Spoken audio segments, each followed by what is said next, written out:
and welcome to Super League Social. I'm Jess Rogers and this is our 6th episode. Today I am joined by Celtic Dragons, who are the only Welsh netball team in the Super League. And I've got players with me, Sophie Morgan and Abby Tyrrell. Hello ladies. Hi. Okay. Hi, yeah, I'm good. How are you guys? I'm good, thank you. Really good, thank you. Good. Well, thank you so much for joining me today. I kind of want to start off by talking about Dragons as a club. Sophie, you've been captain of the team. What's Dragons like as a club?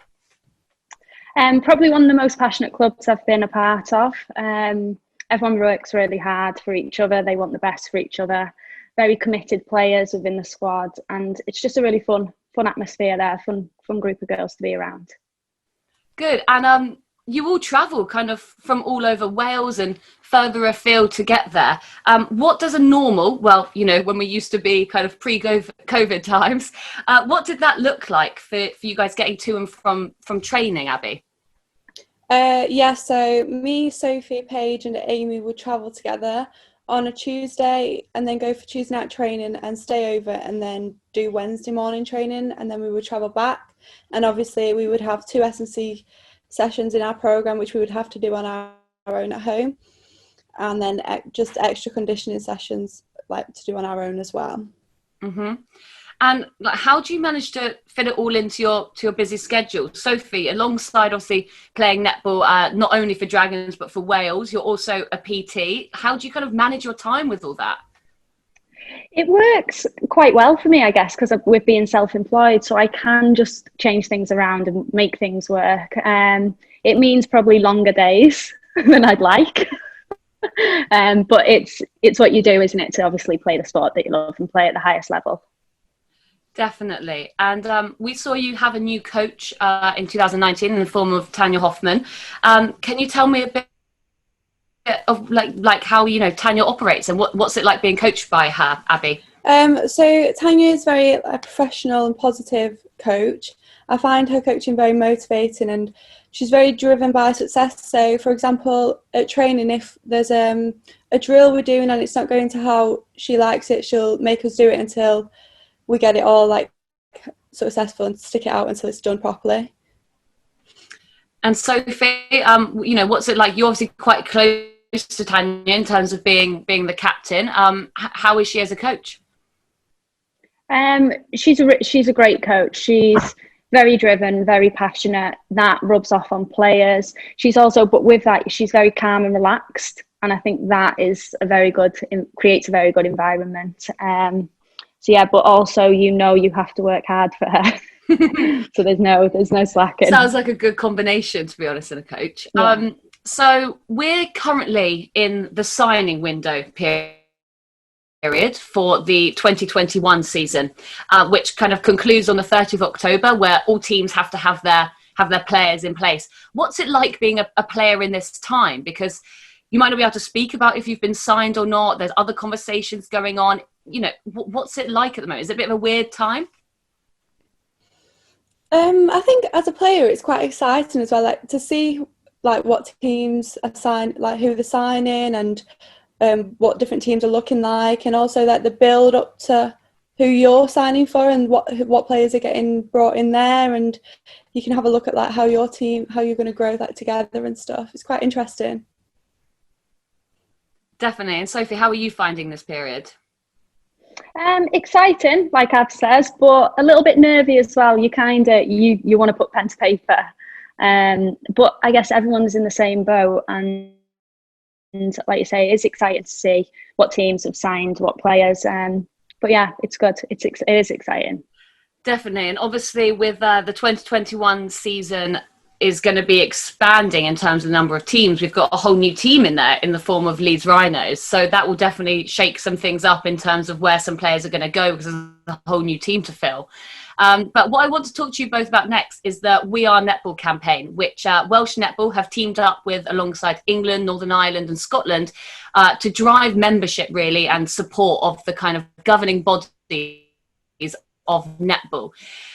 it's the first time that the home nations have come together over such a campaign, and it is to secure kind of that funding going forward and that support. Sophie, can you tell us a bit more about what that campaign is really all about? Yeah, so basically you covered a lot of it then. So it is obviously a campaign launched it's to protect the future of our sport, and to get women and girls across the UK active again after the pandemic. Like you say, it's the first time all the nations have come together, and it was created by Welsh Netball, which is great. And just looking as everyone coming together, supporting each other, and just really encouraging the members to affiliate again for the 2021 season, and just, like I say, just support the sports finances really in the future of netball. Definitely, and it's kind of so important for netball in all areas of the UK to get behind this type of campaign, so that not only can the elite support sport survive, but also grassroots, as you say, to get everyone back playing again and protect the future of it. I next want to talk to you both about some particular netball talking points. So, as you know, we obviously haven't had any netball in the UK for the last 6 months or however long, since the 2020 Superleague season was cancelled back in March. But we have had the likes of ANZ Netball, which has recently finished over in New Zealand, and we've got Suncorp Super Netball currently happening. I want to ask you a few things about what's been going on over there in those leagues, because they're looking a little bit different from what we recognise kind of normal netball to be. So with the ANZ, they were playing in shorter matches. They had 12-minute per quarters instead of, your normal 15-minute per quarters. Abby, what's your view on that? Would you be kind of keen to play just 12 minutes per quarter instead of the full 15? I mean, it would make it a lot easier. No, it's good for now, as like the situation that's going on. Obviously, it's better to just get like shorter games, and it does actually make the games a lot closer, it seems. So that would be quite interesting to see if it was the same over here. But in terms of like 15-minute quarters, I think that's like the best way to play it, because it does actually show off like how like strong and like teams are and how fit they are, because it does like end up in like showing the results properly. Yeah, what about you, Sophie? Yeah, same really. I think I prefer the 15-minute game. Like I've said, I think it's the last, I think quarters can be won in the last 2-3 minutes of the quarter, and I think it shows the grit and the fitness of a team, which is what you work pre-season for months. But then saying that, the intensity stepped up massively with the 12-minute games. So I think you can kind of argue both sides of it. It is quite interesting with the 12-minute games, because it has seemed to made games a lot closer, and it's been interesting to watch. Yeah, definitely. And you make a good point, Sophie, there about it's kind of about the fitness or the last couple of minutes. You're a centre quarter, so you'll probably be feeling that more than anyone. How has your fitness been, during lockdown? And are you kind of raring to go to get back on that court and feel fully fit? Yeah, I can't wait to get going. I've been lucky in a sense, because obviously with being a PT, my sessions have all changed to virtual sessions, and I've been doing it with my clients. So possibly the fittest I've been, which will be good going into the season. Yeah, well, when we were talking to London Pulse, Halima Adio and Ziggy Berger over there, they also said that they were feeling kind of like peak physical fitness during this time. Yeah. But yeah, no, it's I just can't wait to get going now. I think everyone's just keen to get their hands back on the ball, get back on court. Absolutely. And Abby, how do you feel? Are you raring to go? Yeah, definitely. I do feel fit. However, I don't think I'm match ready, because it's a completely different fitness, isn't it? I think I'd sleep on the court and then be dying within 5 minutes. And it's also that ball handling that, no matter how much you try on your own or with one other person, you will never be able to recreate, obviously, like playing flat out, with a whole team. Yeah. Anyway, we digress. The next kind of netball specific question I want to talk to you about is the very controversial Supershot in Suncorp Super Netball, which is where you obviously score 2 points from a bit of the circle, which is further out than kind of the easy part, I suppose. What is your view on the Supershot? Neither of you are shooters, but Sophie, you're a mid-quarter, you feed into those shooters all the time. What are your thoughts? I think it's great for a trailing team. I think it allows them the opportunity to get back into the game. It's obviously great for long range shooters. it really allows them to show off. Personally, I'd rather it stick to the normal shooting circle. I think the game's exciting enough as it is. I don't think it necessarily needs to be messed around with. Yeah, fair. I mean, it's caused a lot of controversy over in Australia, especially the way that it was kind of like brought in with maybe a slight lack of consultation. Abby, what are your thoughts on the Supershot? I wouldn't say I'm a massive fan of it, especially as a defender, because I try to push the player out. So if they're out and then they just take the shot and they get the extra points, it's not a great job from me. But I do think it's more like a fast five. It's more like a fun game, isn't it? It's not the rules of netball, so I'm not really a massive fan on it.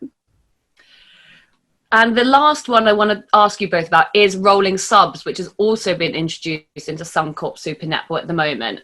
What are your thoughts on rolling subs, where you don't have to do a timeout and you can change them as many times as you want? Abby, what would be your thoughts as a defender?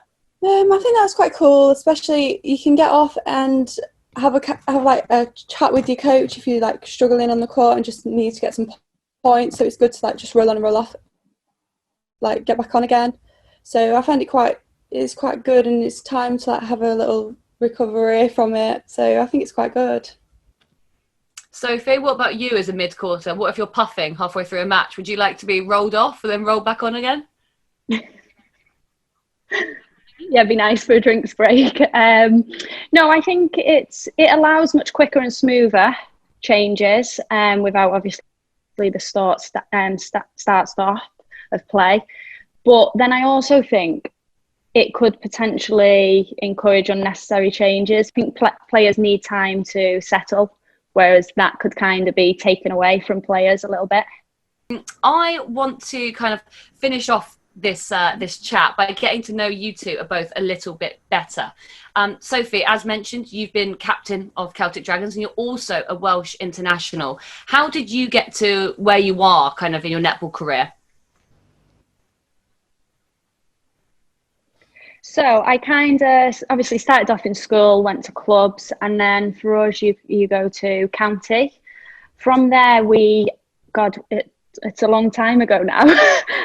We had what was called a talent centre. So the equivalent is kind of the hubs now. Mm-hmm. So from there, you go to a talent centre tournament, and then that's where you get picked up for trials. So that's where I was picked up for under 17 trials. And then pretty much from there, I just went through the age group. So through under 19s, under 21s, and then up into seniors. Well, that's great. I know so many young netballers are always looking to see how they can get up there. And it is really through that kind of that pathway system. And I suppose just playing for different good clubs in the area and trying to get scouted and things and going through the hub system. Abby, you have represented England at Europe under 21. What's your journey to elite netball been? I think I started when I was about 9, just at school, and then went to Oldham, and then went through all there and Greater Manchester and the Thunder Pathway, all the way through regional, and then obviously I was in the long squad for Thunder for a couple of years, and then I then went to Celtic Dragons. And that's where I'm at now. And what is it like being at Celtic Dragons at the moment? Is it a good vibe amongst the team? Yeah, definitely. Well, it was, and then obviously it's finished. Well, the season finished a lot earlier, but I think it's a really friendly vibe there, and it's very positive. So I really enjoy it there. And before kind of we wrap this up, Sophie, I just want to ask, Celtic Dragons were doing pretty well, to be honest, at the beginning of the 2020 season. What are your ambitions going to be for the 2021 season? You qualified for Fast 5 the last time that was on, and you put in a great performance there in the semi-finals, just narrowly missing out to Loughborough, who then went on to win the whole thing. What are your ambitions for the 2021 season for Celtic Dragons? Yeah, I think like you say, we really did. We had a good start to the season. I know we didn't necessarily get the wins, but if you look at the performances, I think we really would have ended up challenging teams, and people didn't expect it. So it's always good being the underdogs in that sense. I think pushing on now for 2021, it's just to build on what we finished on really, or what we kind of started. So the connections are obviously there now, which is better. We should be able to get more consistency a lot earlier on. But yeah, we're just still pushing and pushing to do better and better each season. Great. Well, I want to thank you both so much for chatting today. It's been great to get to know you both a little bit better and get an insight into Celtic Dragons. I can't wait to both see you playing next year, maybe and hopefully in the green, who knows. But yeah, thank you so much. And for those at home, we'll be back soon again with another episode of Super League Social. Make sure you join the conversation using hashtag Super League Social and follow at Netball SL on all social media channels. So thank you so much. Thanks for chatting, ladies. It's been great to talk. Bye-bye. Thank you.